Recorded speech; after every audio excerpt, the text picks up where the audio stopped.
Hello students, तो आज हम करेंगे अपना थर्मल प्रॉपर्टीज ऑफ मैटर का लेक्चर नंबर 3। तो आज के हमारे टॉपिक पे हम क्या पढ़ेंगे? Relation between two scales of temperature. कि अगर हम अलग अलग टाइप के टेम्परेचर की बात करें, जैसे कि सेल्सियस, फारेनहाइट, केल्विन या फिर र्यूमर, तो ये हमारे पास क्या है, 3 टाइप के या फिर 4 टाइप के जो हमारे पास यहाँ पे टेम्परेचर स्केल्स होते हैं। और इनमें से किसी 2 टेम्परेचर स्केल्स के बीच का जो रिलेशन है वो आज हम इस वीडियो में सीखेंगे कैसे हम फाइंड आउट करते हैं। तो चलिए स्टार्ट करते हैं। तो पिछले लेक्चर में हमने इतनी बात की थी कि जैसे मैंने आपको बताया था कि हमारे पास यहाँ से 4 टाइप के जो हैं टेम्परेचर स्केल्स होते हैं। पिछली वीडियो में मैंने सिर्फ 3 टाइप्स के बारे में बताया था, 4 टाइप भी आज मैं आपको बता रहा हूँ। सबसे पहले मान लो यहाँ पे ये है मेरे पास एक सेल्सियस स्केल, ठीक है, ये है सेल्सियस स्केल। ये है आपके पास मान लो एक Fahrenheit scale, and this one is your kelvin scale, and this one is your rumour scale.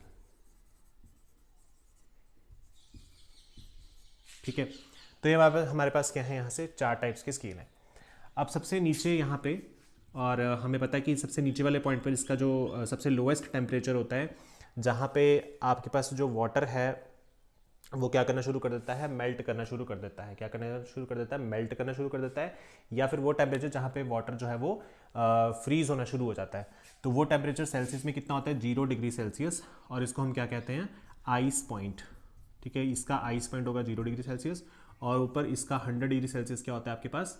Steam point होता है। क्या होता है? Steam point. स्टीम पॉइंट कह लो या फिर आप इसको बॉइलिंग पॉइंट भी कह सकते हो, एक ही बात है। नेक्स्ट है फारेनहाइट स्केल। फारेनहाइट स्केल की सबसे जो लोएस्ट होता है that is your 32 degree F, और सबसे ऊपर वाला पॉइंट होता है 212 डिग्री एफ। ये इसका स्टीम पॉइंट है, ठीक है, और ये इसका आइस पॉइंट है।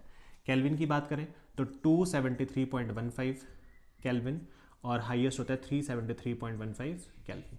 र्यूमर की बात करें तो 0 डिग्री र्यूमर नीचे होता है और ऊपर होता है 80 डिग्री र्यूमर। तो ये आपके पास 4 टाइप्स के यहाँ पे स्केल होते हैं, हमने इसकी बात की थी, और मैंने आपको इसकी डिविजन्स के बारे में भी बताया था पिछली वाली क्लास में। हालांकि हमारे जो हमें पढ़ने होते हैं वो 3 ही हैं, सेल्सियस, फारेनहाइट और केल्विन। र्यूमर हमारे सिलेबस में इतना नहीं पूछता है। डिविजन्स के बारे में मैंने आपको बताया था, सेल्सियस स्केल में हमारे पास कितनी डिविजन्स होती हैं? 100 डिविजन्स होती हैं। और सिमिलरली हमारे पास जो फारेनहाइट स्केल है उसमें 180 डिविजन्स होती हैं, और केल्विन स्केल में भी 100 डिविजन्स होती हैं। ठीक है, चलिए तो आगे बात करते हैं कि इसका रिलेशन कैसे फाइंड आउट करेंगे। अब फॉर एग्जाम्पल मान लो अगर मैं यहाँ से ग्राफ प्लॉट करूँ, अगर मैं यहाँ से ये ग्राफ प्लॉट करूँ इनके बीच का रिलेशन फाइंड आउट करने के लिए, तो मान लो कि इस तरफ को मान लो हम ले रहे हैं सेल्सियस में स्केल, और इस तरफ को ले रहे हैं फारेनहाइट में स्केल। मैं कोई भी 2 स्केल का यहाँ पे कंपैरिजन करने जा रहा हूँ, किसका? एक सेल्सियस का और एक फारेनहाइट का। तो सेल्सियस वाले में क्या होगा कि अगर मैं यहाँ पे 0 डिग्री सेल्सियस अपना टेम्परेचर मान लो कि यहाँ पे 0 डिग्री सेल्सियस है, तो आप देख सकते हो कि जब 0 डिग्री सेल्सियस होता है तो फारेनहाइट में उस टाइम पर कितना टेम्परेचर होता है? तो फारेनहाइट में 32 डिग्री फारेनहाइट होता है। तो क्या हम इसकी जगह यहाँ लिख सकते हैं ऊपर 32 डिग्री फारेनहाइट? ठीक है, यानी कि मैं सिर्फ 32 डिग्री यहाँ पे फारेनहाइट बताने के लिए इसको लिख देता हूँ। ठीक है, अच्छा, अब अगर मैं यहाँ से ग्राफ बनाऊँ ऐसे इस तरीके से, और अगर मैं इस ग्राफ में इसकी जो हाईएस्ट वैल्यू यहाँ पे ऊपर की तरफ, वो मैं अगर यहाँ ले लो 212 डिग्री फारेनहाइट, क्योंकि फारेनहाइट का जो आपको पता है स्टीम पॉइंट या बॉइलिंग पॉइंट होता है वो 212 होता है, तो वो ऊपर की तरफ आ जाएगा। और इस तरफ इस सेल्सियस का कितना आ जाएगा? 100 डिग्री सेल्सियस।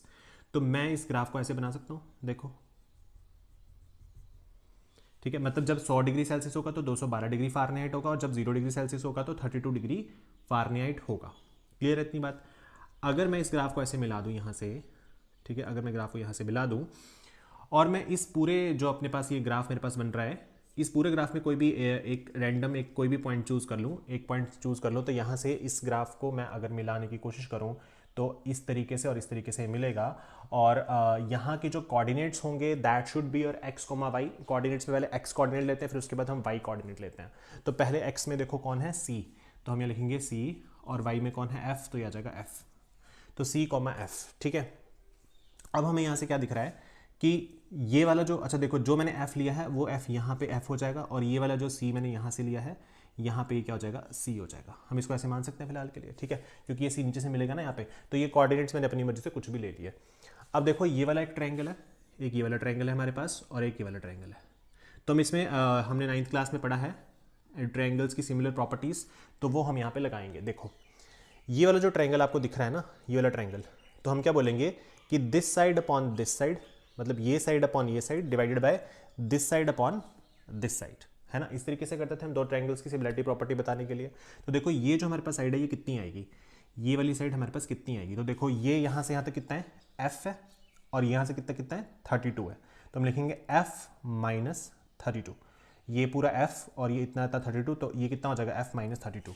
तो पहले लिखेंगे f माइनस 32 डिवाइडेड बाय, उसके बाद ये वाली साइड देखो पूरी कितनी है ऊपर तक, ये है 212, पूरी ऊपर से लेके नीचे तक 212 है ये, ठीक है। तो ये जगह 212 माइनस, और ये नीचे वाली कितनी है, ये कितनी है हमारे पास, यहाँ से यहाँ तक 0 है, ये देखो सॉरी ये पूरी 212 है, ये निकालनी है तो ये कितनी है 32, तो 212 माइनस 32 32 हो जाएगा, ठीक है। अब यहाँ आ जाओ, अब हम क्या करेंगे आगे, this upon this, this upon this, तो ये निकालने के लिए क्या बोलेंगे, देखो ये इतना कितना है, ये इतना हमारे पास कितना है c है, और ये क्या है 0, तो लिखेंगे c माइनस 0 डिवाइडेड बाय ये पूरा कितना है 100, और 100 में से ये कितना है, ये कितना है पूरा आपका 0।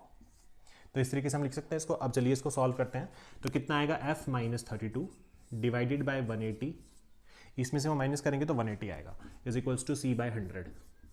यहाँ से 0 से 0 अगर हम काट दें, ठीक है, तो हमारे पास ये देखो 2 5 जा 10, 2 9 जा 18, और अगर मुझे यहाँ से c की वैल्यू लिखनी है तो मैं क्या लिख सकता हूँ, c की वैल्यू को c इज इक्वल टू, ये 5 इधर चला जाएगा तो ये बन जाएगा 5/9 f माइनस 32। तो ये हमारे पास यहाँ से किसकी वैल्यू आ गई, c की वैल्यू आ गई।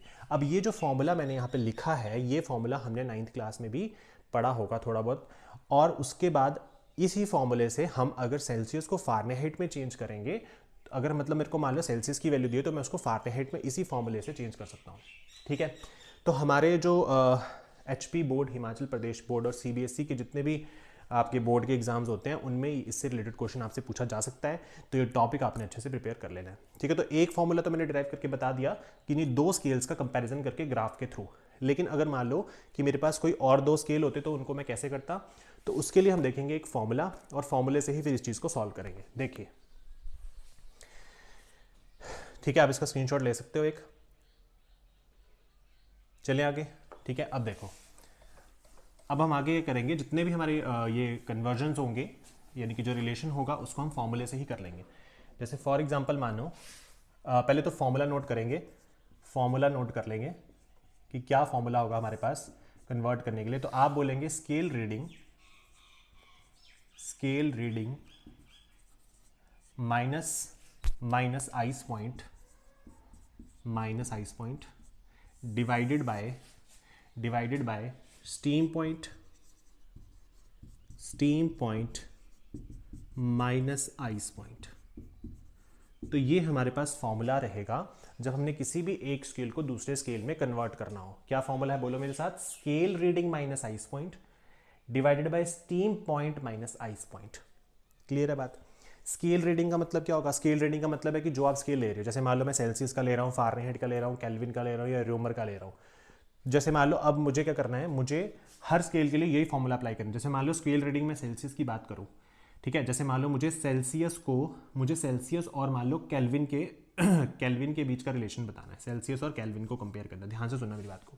तो पहले सेल्सियस के लिए यही वाला फॉर्मूला इधर लिखो, फिर केल्विन के लिए यही फॉर्मूला इधर लिखो, और दोनों को कंपेयर कर दो इक्वल टू लगा के। तो देखना स्केल रीडिंग सेल्सियस की कितनी होती है, C माइनस आइस पॉइंट कितना है सेल्सियस का 0 डिवाइडेड बाय स्टीम पॉइंट कितना है इसका 100 माइनस, और इसका आइस पॉइंट कितना है 0। अब केल्विन पे आ जाओ, केल्विन की स्केल रीडिंग कितनी है, केल्विन की स्केल रीडिंग कितनी है 273.15, सॉरी केल्विन की scale reading K minus ice point कितना है इसका 273.15 अपॉन, और इसका स्टीम पॉइंट है 373.15 माइनस स्टीम आइस पॉइंट कितना है 273.15। तो आप इसको कंपेयर करके देखोगे, देखो इसको इसमें से माइनस करोगे तो 100 बचेगा, और यहाँ पे भी 100 हो जाएगा, तो यह आ जाएगा C/100 is equals to K minus 273.15 divide by 100 से 100 कट गया, then what will you get, you will get C is equal to K minus 273.15, या तो ये, और आप इसको क्या बोल सकते हो कि जो K होगा वो होगा Celsius plus 273.15। So this is your relation.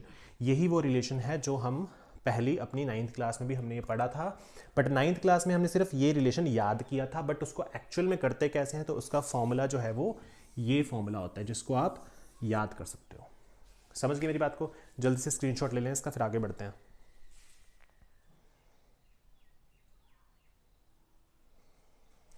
चलिए जी आगे देखते हैं, फिर नेक्स्ट देखिए।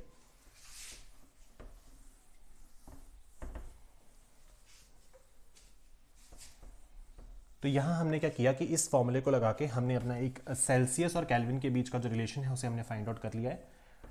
अब अगला रिलेशन देखते हैं। जैसे मान लो कि मुझे क्या करना है, मुझे र्यूमर स्केल और सेल्सियस के बीच में रिलेशन निकालना है। मान लो एक सेल्सियस है और एक र्यूमर स्केल है।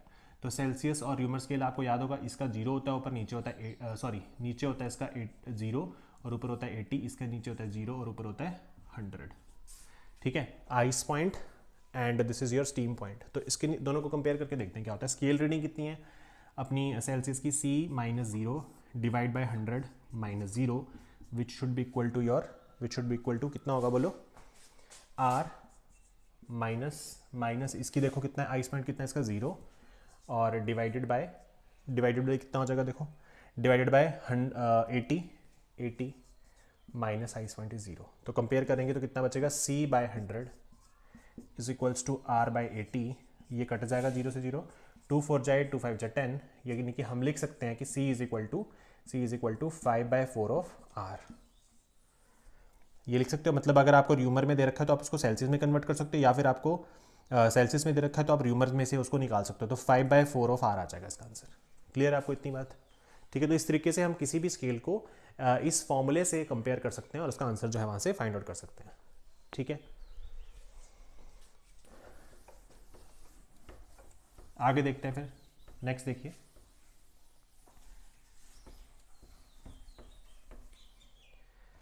नेक्स्ट एक क्वेश्चन लेते हैं कि at what temperature will Fahrenheit and Celsius scale will give the same reading. एक क्वेश्चन लेते हैं यहाँ से। अब ये क्वेश्चन काफ़ी इंपॉर्टेंट है और कई बार हमसे पेपर में पूछ लेता है। क्वेश्चन है at what temperature will Celsius and Fahrenheit scale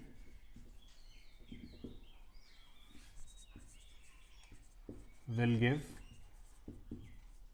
same reading।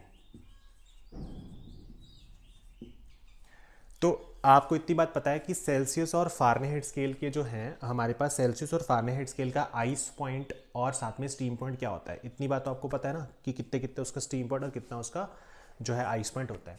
तो कह रहे हैं किस टेम्परेचर पर ये जो सेल्सियस और फारेनहाइट स्केल है ये सेम रीडिंग देंगे। तो इसको करने के लिए फॉर्मूला हम वही लगाएंगे, सेम फॉर्मूला क्या होना चाहिए आपका, वही सेम फॉर्मूला होना चाहिए। क्या फॉर्मूला बताया था हमें, फॉर्मूला क्या बताया था हमें कि हमारे पास क्या होता है, स्केल रीडिंग बोलो, scale reading minus ice point divided by steam point minus ice point. अब देखो जो स्केल रीडिंग है ना, वो मैं क्या करूंगा, मुझे टेम्परेचर बराबर करना है तो स्केल रीडिंग को मैं दोनों को सेम मान के चलूंगा। जैसे मान लो कि यहाँ पे पहले मैं स्केल रीडिंग दोनों की ना x मान लेता हूँ, फारेनहाइट और सेल्सियस की स्केल रीडिंग दोनों की सेम मानो तभी आंसर आएगा ना। तो पहले मान लो कि अगर मैं सेल्सियस के लिए लिखूँ यहाँ पे, तो मैं इसको स्केल रीडिंग को x मान रहा हूँ और मैं यहाँ लिख रहा हूँ आइस पॉइंट कितना होता है इसका 0 डिवाइडेड बाय 100 माइनस 0। ठीक है, steam point minus ice point. अब आ जाओ फारेनहाइट पे। तो फारेनहाइट में भी मैं क्या मानूंगा, x मानूंगा, और साथ में इसका हमारे पास आइस पॉइंट कितना होता है 32 डिवाइडेड बाय स्टीम पॉइंट कितना होता है इसका 212 माइनस 32 इसका आइस पॉइंट हो जाएगा।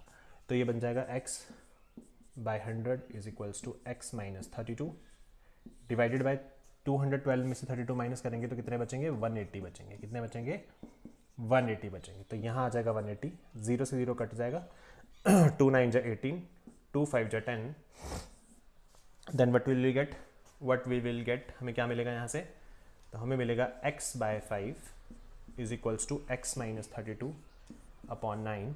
अब क्या करो, क्रॉस मल्टीप्लाई कर दो, तो 9x is equals to 5x minus 32 को 5 से करेंगे तो कितना आ जाएगा, 5 2 जा 10, 15, 160 माइनस 160।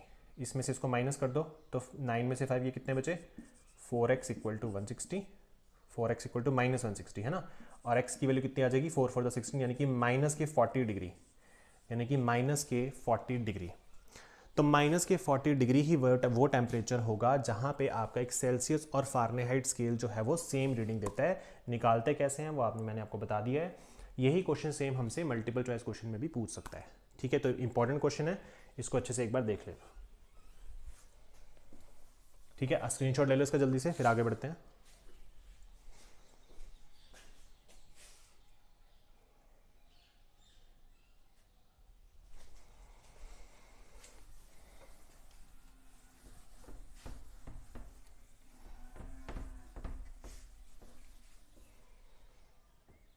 नेक्स्ट है एक्सप्रेस, अगला एक और क्वेश्चन कर लेते हैं इसका। एक्सप्रेस 60 डिग्री फारेनहाइट इन सेल्सियस। तो हमें 60 डिग्री फारेनहाइट को सेल्सियस में कन्वर्ट करना है। ठीक है, तो क्या बोलेंगे 60 डिग्री फारेनहाइट को सेल्सियस में कन्वर्ट करने के लिए? या तो आप डायरेक्ट फॉर्मूला लगा दो, अगर आपको फॉर्मूला नहीं याद है तो आप मेरा जो मैंने आपको फॉर्मूला, कौन सा फॉर्मूला, मतलब जो रिलेशन है, जैसे 5/9 वाला रिलेशन मैंने आपको बताया था, अगर आपको वो याद है तो वो लगा दो। अगर आपको वो नहीं याद है तो आप इसमें क्या कर सकते हो, डायरेक्ट जो मैंने आपको फॉर्मूला बताया स्केल रीडिंग वाला वो लगा सकते हो। तो देखो किसको किस में करना है, इसको इसमें। तो पहले 60 डिग्री फारेनहाइट देखो, स्केल रीडिंग कितनी है 60, माइनस इसका आपके पास आइस पॉइंट कितना होता है, फारेनहाइट का आइस पॉइंट कितना होता है 32। ठीक है ना, फारेनहाइट का याद है ना आपको, आइस पॉइंट 32 होता है, 212 होता है, सेल्सियस में 0 और 100 होता है, divided by steam point minus ice point is equals to celsius में बताओ कितना होगा। सेल्सियस में कितना होता है, सेल्सियस में हमारे पास हो जाता है यहाँ से C मान लेंगे इसको, स्केल रीडिंग को, माइनस मान लेंगे नीचे 0 और नीचे आ जाएगा 100 माइनस 0। ठीक है, चलिए अब कितना आ जाएगा, 60 में से 32 माइनस करेंगे तो कितने बचेंगे भाई, ये बच गए आपके 8 और यहाँ बच गए 5, तो बनेंगे 28। ठीक है ना, 10 में से 2 के 8, 5 में से 3 के 2, तो 28 divided by 180 we should be equal to C by 100। 0 से 0 कट गया, 2 9 जा 18, 2 5 जा 10, 5 को ले जाओ इधर, तो C की वैल्यू आ जाएगी 28 इंटू 5 डिवाइड बाय 9, एंड 28 को 5 से करेंगे तो कितना आ जाएगा बोलो भाई, 40, 5 to 10, 140 डिवाइड बाय 9, 140 को 9 से डिवाइड करेंगे तो 9 1 जा 9 बचे 5, 9 6 था 54 और 9 5 जा 45, 5 पॉइंट लगा के 0, फिर 9 5 था 45, मतलब वही 15.5 अप्रॉक्सीमेटली 15.5 जो है आपका यहाँ पे किस में आंसर आ जाएगा, डिग्री सेल्सियस में, डिग्री सेल्सियस में। तो इस तरीके से आप किसी भी टेम्परेचर को किसी दूसरे टेम्परेचर स्केल में कन्वर्ट कर सकते हो बाय अप्लाइंग दैट फार्मूला, कि जिसमें हम क्या बोलते हैं कि जो भी आपके पास स्केल रीडिंग होगी उसमें से हम आइस पॉइंट माइनस करेंगे divide by steam point minus ice point. ठीक है, तो आई होप आपको ये मेरी बात समझ आ गई होगी। बाकी हम नेक्स्ट वीडियो में आगे बढ़ेंगे। इस टॉपिक को आप एक बार रिवाइज कर लेना और एक बार इसके क्वेश्चन जो है न्यूमेरिकल्स आपके पास जो बुक है उसमें से सॉल्व करके देखना।